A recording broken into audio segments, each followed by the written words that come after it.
Alors bonjour, bienvenue à tous aujourd'hui sur Smoker Tricolore. Donc là, on va s'attaquer à un plat du terroir français, vraiment un plat vraiment de la typique de la cuisine française. On va attaquer du gratin dauphinois. Donc je vais essayer de vous faire la vraie recette parce que sinon, excusez-moi l'expression, mais tous les constipés qui se disent comment grand chef vont s'offusquer si je fais pas la bonne recette. Donc là, on va le faire vraiment sans gruyère, sans rien. Euh, Comme ça doit être fait. Parce que moi, je suis honnête, le meilleur gratin que j'ai mangé, c'est celui de ma grand-mère. Il y a mis du gruyère, mais c'est pas la vraie recette, donc tous les constipés de la cuisine vont pas être contents. Donc bon, je suis désolé, on va faire ça correctement pour aujourd'hui. Donc pour ça, il nous faut 1 kg de pommes de terre. Donc essayez de privilégier des pommes de terre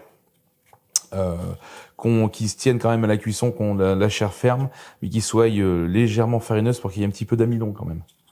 Parce que c'est ce qui va nous servir, toute l'amidon de la pomme de terre, c'est ce qui va servir à faire le liant avec la crème fraîche, tout ça.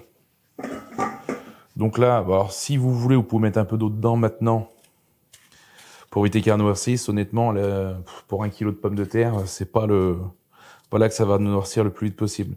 Le truc, c'est surtout, vous pouvez le faire maintenant, les mettre dans l'eau, mais pas une fois que vous les avez, on les aura taillés en rondelles.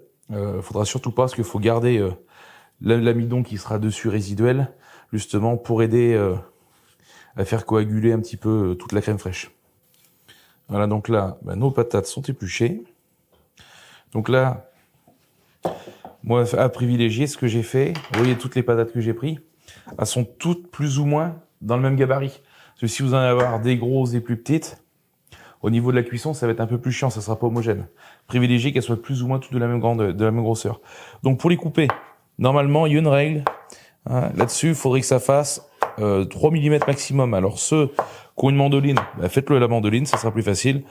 Sinon, vous essayez de couper, vous voyez, quelque chose comme ça, là, assez régulier. L'endoyer est à peu près à 3 mm. Donc là, on coupe toutes nos pommes de terre. Donc là, le truc qu'il faut faire, moi j'avais oublié de le faire, je l'ai mis pendant que je coupais en rondelles mes patates. Pensez à mettre votre four à préchauffer. Alors, vous le mettez à 180 degrés. Donc comme je vous ai dit, là, on garde l'amidon résiduel des patates qu'il y a dessus, on s'embête pas, on les remet pas dans l'eau là. Hop, donc là, quand nos patates sont détaillées, voilà, on a notre kilo. Ça, c'est la poubelle. Alors le plat, vous prenez ce que vous voulez, soit un plat rond, ovale, comme vous voulez. Moi, je vais prendre dans celui-là parce que les autres, on s'en est servi. Alors là, on prend un peu d'ail. Juste une gousse, voilà.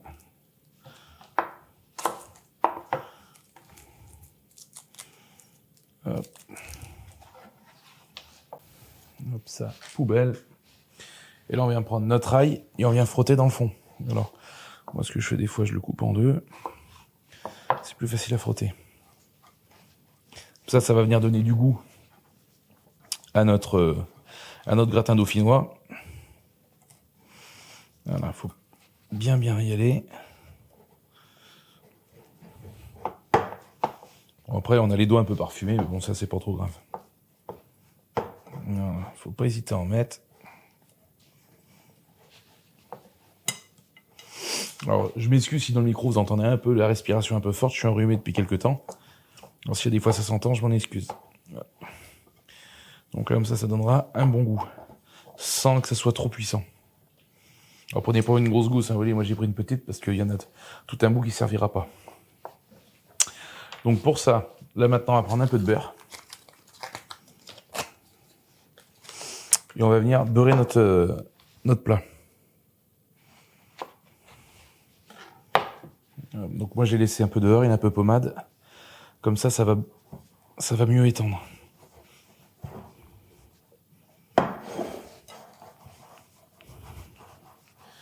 Voilà.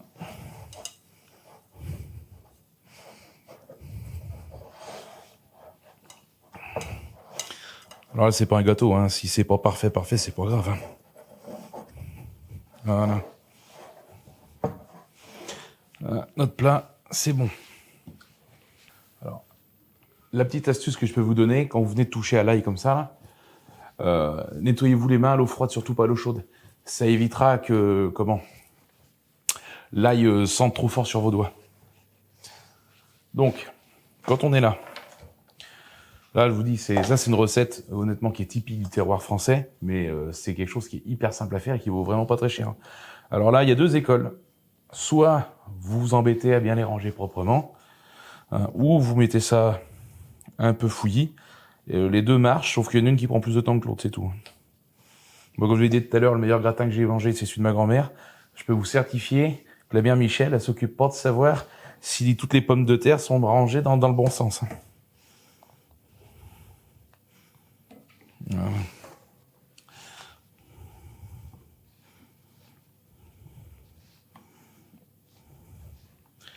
Voilà, donc là, on va mettre la première couche. Alors, pour la première couche, entre chaque couche, on va venir saler et poivrer.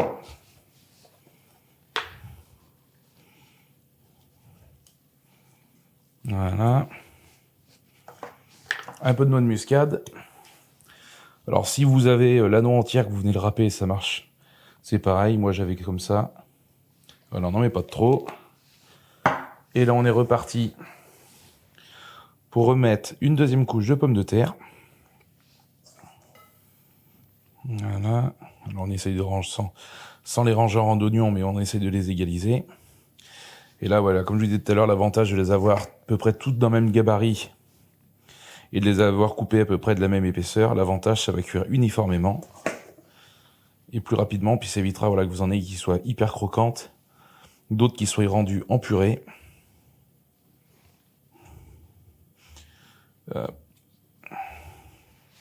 Alors si vous voyez que des fois, vous avez quelques-unes que vous avez un peu loupées, qui sont un peu plus épaisses, mettez-les dessus. C'est celles qui cuiront le plus. Hop. Voilà. Hop là. Donc là, quand on est là, on remet recel.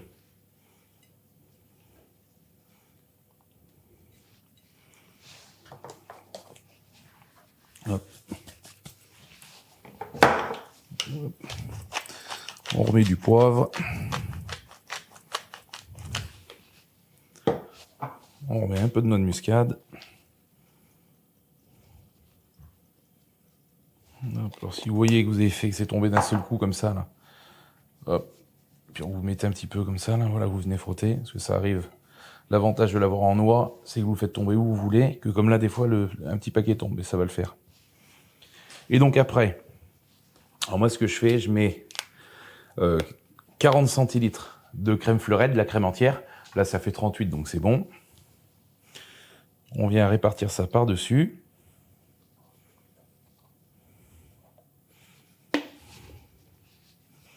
Voilà. Alors, pas besoin de s'embêter à le mélanger avec le lait. Si vous voulez le faire, vous pouvez. Mais ça marchera quand même, ça se mélangera. Et donc là, après, je mets 40 centilitres, pareil, de lait.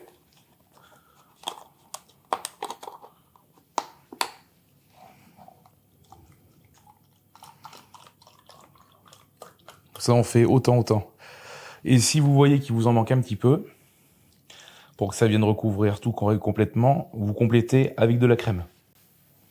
Mais là, je vois que on va être bon. Ça dépend des moules. Enfin, des moules, des plats.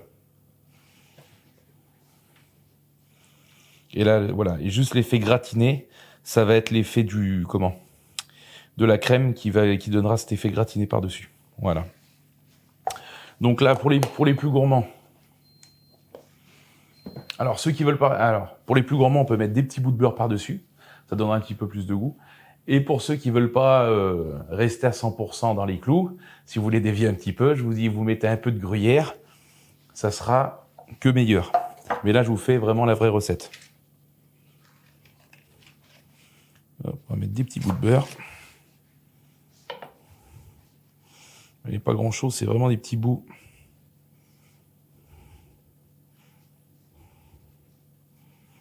Par-dessus. Et là, après, donc, notre four est chaud. Il a 180 degrés. Et on va partir pour à peu près 1h15 de cuisson. Et ce que vous regardez, quand vous voyez que vous êtes à peu près rendu au bout, vous prenez un couteau, vous le piquez. Si vous voyez que ça rentre tout seul, que les patates sont toutes fondantes, c'est bon, vous pouvez le sortir. Si vous voyez que ça croque encore un petit peu, enfin que ça résiste, vous pouvez prolonger. Si vous voyez que vous allez commencer un petit peu à manquer un petit peu de lait et de crème, ce que vous pouvez faire, vous remettez un tout petit peu de crème, vous mettez du papier aluminium, ça coupera la partie gratinée, mais ça permettra de garder l'humidité à l'intérieur pour finir votre cuisson. C'est les 2-3 petits trucs qui peuvent vous servir. Donc là, on met ça au four et on se retrouve tout à l'heure. Donc là, on se retrouve. Alors, j'avais dit 1 heure. Là, moi, j'ai laissé un peu plus. J'ai laissé 1h15, histoire que ça gratine bien. Vous voyez, là, on arrive à avoir quand même un aspect gratiné sans avoir mis une seule goutte de fromage. Il n'y a pas de gruyère, il n'y a rien du tout. Donc là, par contre, faut pas le manger tout de suite. Faut attendre que ça refroidisse un peu. Parce que là, on voit, ça bloblote encore un petit peu. Les bulles remontent en surface. C'est assez chaud, donc faut attendre que ça refroidisse un peu. Ça va venir figer. Ce gratin, je vous ai montré comment le réaliser hyper simplement, du gratin dauphinois, dans les règles de l'art. J'ai dit comme ça, ceux qui s'offusquent dès qu'on suit pas la ligne, là ils sont contents, tout est carré. Ce gratin, pour l'accompagner, il y a un truc qui est top, c'est la revisite du poulet du dimanche que je vous ai montré la semaine dernière, le poulet canette. Donc moi vous retrouverez, c'est le Birken Chicken. Et avec ça, vous mettez du gratin dauphinois avec un petit poulet canette, et honnêtement, ça va être une tuerie. Donc je vous mettrai le lien à la fin. Là, vous avez en 2 vidéos, vous pouvez vous faire un petit repas tranquille. Donc là, voilà, je vais pas venir taper dedans parce que honnêtement, c'est bouillant. Donc pour là, je vous dis merci de vous abonner pour tous ceux que c'est pas déjà fait, de lâcher un petit pouce bleu. Pour vous, tout ça c'est gratuit, mais ça soutient énormément la chaîne. Ça permet de la faire progresser avec l'algorithme et tout ça.